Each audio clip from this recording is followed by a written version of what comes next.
سلامونه ملګرو د خبره ډیر گردش کی زه هم حق لرم چې خپل نظر در سره شریکم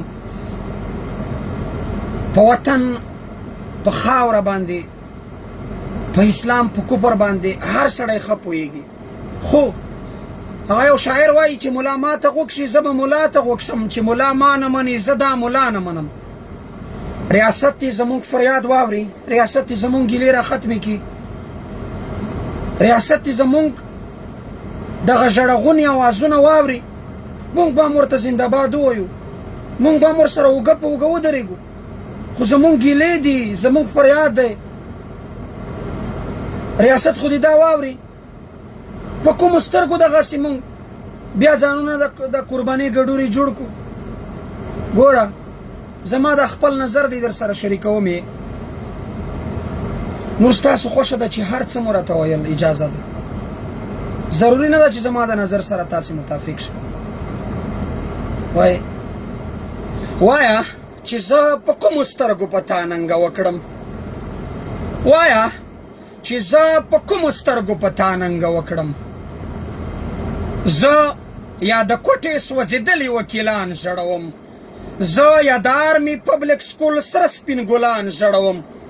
د بجوړ په مدرسه کې حافظان ژړوم د قبایلو حلال شوي مشران ژړوم زه یا نقیب مسعود طاهر او مشال خان ژړوم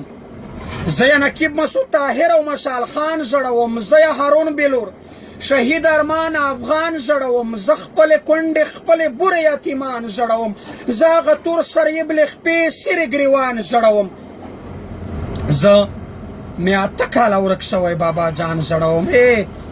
زه مې اته کاله ورک شوی بابا جان ژړوم زه مې د ستا په زولنو کې